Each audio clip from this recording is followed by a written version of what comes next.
Video में हमने देखा था कि फैक्टराइजेशन ऑफ पॉलिनोमियल्स किस किस तरह से हो सकता है। हमने सबसे पहले क्वाड्रेटिक में देखा, उसमें हमने दो तरीके देखे, सबसे पहले मिडिल टर्म स्प्लिटिंग और फिर आइडेंटिटीज की हेल्प से। आज हम देखेंगे कि क्यूबिक में कैसे फैक्टराइजेशन होती है। उसके लिए हमारे पास तरीका है लॉन्ग डिवीजन मेथड। आइए उसे सीखते हैं। जैसा कि हमने देखा, क्वाड्रेटिक को तोड़ने के बाद हमें दो फैक्टर्स मिलते थे। क्यूबिक में क्योंकि उसकी डिग्री 3 होती है, हाईएस्ट पावर 3 होती है, तो उसमें हमें 3 फैक्टर्स मिलेंगे। अब आज हमारा एजेंडा है लॉन्ग डिवीजन मेथड। आइए उसे सीखते हैं। Long division method usually 5 marks या 4 मार्क्स में आता है, क्योंकि ये काफ़ी लंबा मेथड है जैसा कि इसके नाम में है। उसमें 3 स्टेप्स रहती हैं। उसमें मिडिल टर्म स्प्लिटिंग का भी यूज़ होता है, तो अगर आपको वो नहीं आता तो आप पुरानी वीडियोस में जाके पहले वो सीख सकते हैं। आइए हम देखते हैं। हम इसे 3 स्टेप्स की मदद से सीखेंगे। सबसे पहला स्टेप होता है तुक्का। आपको पूरे पॉलिनोमियल में से सबसे पहला फैक्टर तुक्के से यानी कि हिट एंड ट्रायल से निकालना पड़ता है। हम देखेंगे वो कैसे होता है। ज़्यादातर 9th क्लास में आपको 1, -1, 2 या -2, इससे ज़्यादा एक्सट्रीम वैल्यूज़ आपको नहीं मिलेंगी। आपको ज़्यादातर इन चारों से ही तुक्का मारना है, और अगर इनमें ना हो तो 3 एंड -3 बहुत है, उसके आगे आपको यूज़ नहीं आएगा। दूसरा, हमने जो पहला फैक्टर निकाला है, पहली बात ये जो पहला फैक्टर आता है वो x माइनस ए के फॉर्म में आता है। इसे हम देखेंगे कैसे यूज़ करते हैं। दूसरी स्टेप में जो हमारे पास एक फैक्टर आ गया है उसे हम पॉलिनोमियल से डिवाइड करेंगे, तो हमें एक क्वाड्रेटिक इक्वेशन मिलेगी। फिर हमें उस क्वाड्रेटिक को और 2 पार्ट्स में डिवाइड करना है, तब हमें 3 फैक्टर्स मिलेंगे। तभी मैंने कहा था मिडिल टर्म स्प्लिटिंग यहाँ भी काम आएगी। तो अगर आपने वो ढंग से नहीं सीखी है तो आप पहले वो सीखें और फिर हम आगे बढ़ेंगे। चलिए देखते हैं ये कैसे होता है। एक क्वेश्चन मैं आपके लिए लाई हूँ आज। पहले आप इन दोनों का डिफरेंस विद एग्जाम्पल जान लीजिए, वरना काफ़ी लोगों को इनमें कन्फ्यूजन होता है कि कहाँ क्या करना है। क्वाड्रेटिक के एग्जाम्पल्स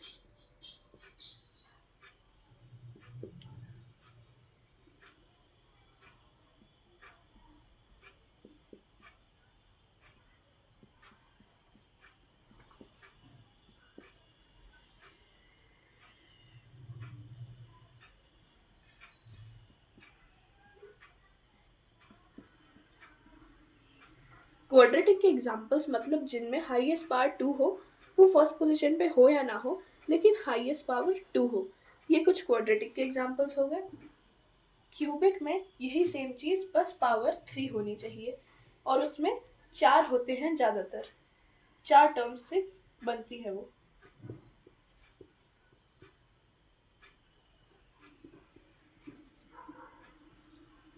इस तरह से अब आपको समझ में आ गया कि इनका डिफरेंस क्या होता है। इस तरह से क्वाड्रेटिक इक्वेशंस क्यूबिक बनती है।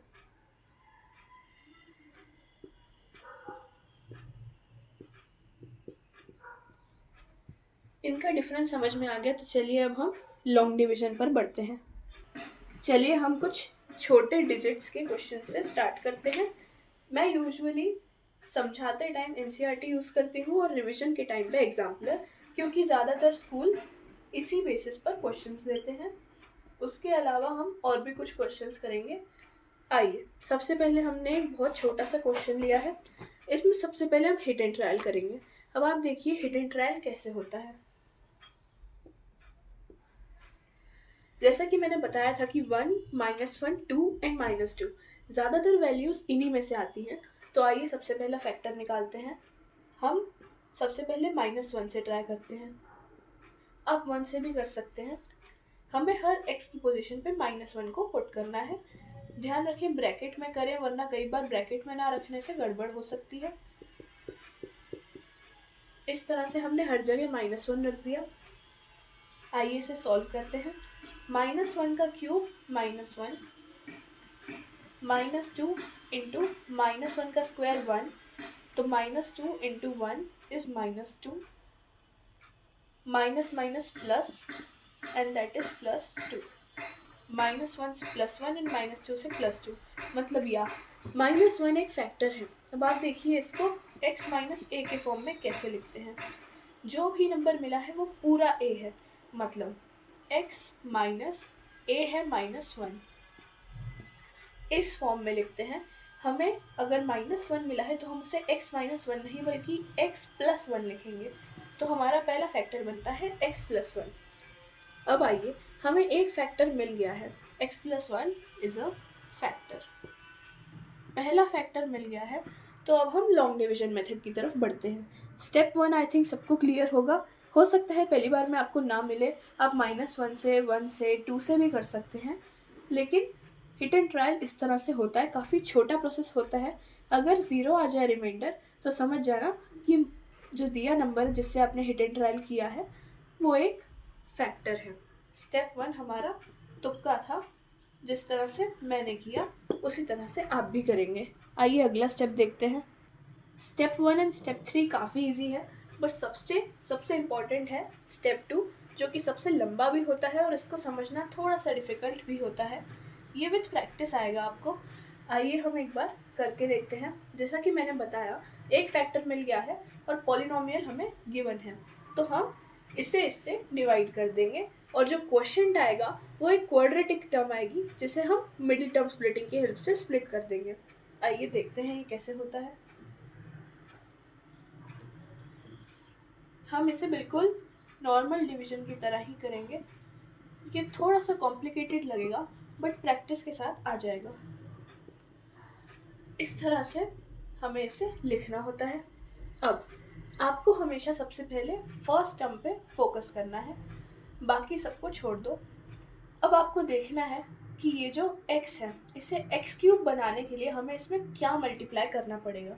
जैसे हम नॉर्मल डिवीजन में सोचते हैं कि जैसे ये 10 है और यहाँ 5 है, तो हमें 5 को कितनी बार मल्टीप्लाई करना पड़ेगा कि 10 बन जाए, विच इज़ 2। बिल्कुल उसी तरह से हम यहाँ भी सोचेंगे कि हम x में ऐसा क्या मल्टीप्लाई करें कि वो x³ बन जाए। हमें अभी +1 पे फोकस नहीं करना है, हमें दोनों की फर्स्ट टर्म पे देखना है। x में हम x² मल्टीप्लाई करेंगे तो वो x³ बन जाएगा। ठीक है, यहाँ तक समझ आया। x into x² is +x³। अब 1 को भी हम इससे मल्टीप्लाई करेंगे। 1 इंटू x² इज +x²। अब जैसा कि आप जानते हैं कि हम यहाँ पर माइनस का यूज़ करते हैं, तो हम यहाँ साइन चेंज करेंगे। यहाँ साइन चेंज तो फिर यहाँ भी साइन चेंज। काफ़ी इजीली आप समझ पा रहे हैं। चलिए आगे करते हैं। x³ माइनस x³, तो ये पूरा कैंसिल आउट होके 0 हो जाएगा। -2x² माइनस x², यहाँ कुछ नहीं है तो यहाँ 1 है। -2x² minus 1x² -3x²। -2 - 1 is equal to -3। आप साइड में करके, अगर हमारे पास वेरिएबल सेम है तो आप कांस्टेंट को साइड में भी प्लस एंड माइनस करके देख सकते हैं ताकि कंफ्यूजन ना हो। अब आइए हम इसे नीचे उतार लेते हैं। अब आपको ये सोचना है कि हम x में ऐसा क्या मल्टीप्लाई करें कि वो -3x² बन जाए। देखिए, हमें यहाँ 3 चाहिए तो जाहिर सी बात है हमें 3 तो मल्टीप्लाई करना ही पड़ेगा। माइनस भी चाहिए, -3 लिख देते हैं। x² चाहिए और हमारे पास सिर्फ x है, तो हमें एक और x का भी मल्टीप्लाई करना पड़ेगा। देखिए, -3x into x is -3x²। ये सेंस बना रहा है। ठीक है, करते हैं। x into -3x is -3x² +1 into -3x भी -3x ही हो जाएगा। यहाँ पर हम फिर से साइन चेंज कर देंगे। यहाँ माइनस माइनस मिलके प्लस बन जाएगा, माइनस माइनस मिलके प्लस बन जाएगा। साइन में कंफ्यूज नहीं होना है, हमें बस साइंस यहाँ से मल्टीप्लाई करने के बाद एंड में अपोजिट करनी है। जहाँ प्लस है वहाँ माइनस और जहाँ माइनस है वहाँ प्लस। आइए, -3x² +3x² कट होके 0 हो जाएगा। -x + 3x, यहाँ बचेगा +2x + 2। मैंने कहा था अगर आपको वेरिएबल में कंफ्यूजन हो तो आप बाहर आके भी कर सकते हैं। +3 - 1 बचता है +2, वही हमने लिखा है। ये +2 हमने नीचे उतार लिया। अब आपको देखना है कि हम x में ऐसा क्या मल्टीप्लाई करें कि वहाँ 2x बन जाए। सिर्फ फर्स्ट टर्म पे फोकस करिए, सेकंड साथ साथ में चलती जाएगी। x में हमें 2 मल्टीप्लाई करना पड़ेगा प्लस का, क्योंकि हमें एंड में प्लस चाहिए। हम अगर 2 इंटू एक्स करेंगे तो वो हो जाएगा 2x। ठीक है, आइए यहाँ पे हमने 2 को मल्टीप्लाई कर दिया तो x इंटू 2 बन गया 2x। 1 इंटू 2 2, प्लस का 2 क्योंकि यहाँ भी प्लस है। अब हम साइन को फिर से अपोजिट कर देंगे, दोनों जगह माइनस ले आएंगे। Plus 2x minus 2x is 0, plus 2 minus 2 is also 0। अगर एंड में आपका 0 बचता है मतलब आपने मल्टीप्लाई और डिवाइड सब सही किया है, क्योंकि अगर एक फैक्टर है एक पॉलिनोमियल का तो उसके रिमाइंडर में 0 ही बचना चाहिए फैक्टर एंड रिमाइंडर थ्योरम के मुताबिक। ठीक है, अब हमारे पास एक क्वाड्रेटिक इक्वेशन बन गई है, एक फैक्टर है। क्वाड्रेटिक इक्वेशन से मिडिल टर्म स्प्लिटिंग करके हम दो फैक्टर्स में तोड़ना जानते हैं, हमने ऑलरेडी सीखा है। तो अब हम उसे दो में तोड़ के ये तीन फैक्टर्स को इसका आंसर लिख देंगे। आइए थर्ड स्टेप की तरफ बढ़ते हैं। अभी तक हमने ये निकाल लिया है, अब हम स्टेप 3 देखेंगे। स्टेप 3 है मिडिल टर्म स्प्लिटिंग, जो कि हम ऑलरेडी सीख चुके हैं। अगर आपने स्टेप 2 अच्छे से कर लिया और रिमाइंडर 0 आ गया तो समझ लीजिए कि आपका काम ऑलमोस्ट ख़त्म है। मिडिल टर्म स्प्लिटिंग हम सबको ऑलरेडी आती है। हमारे पास एक फैक्टर है और एक क्वाड्रेटिक इक्वेशन है जिसे हम तोड़ के और दो निकाल देंगे। X cube minus 2x square minus X plus 2 is equals to, हम अलग अलग ब्रैकेट्स में ही लिखेंगे, इसे मिक्स नहीं करेंगे। अब हम इसे और दो में तोड़ते हैं, आ जाइए।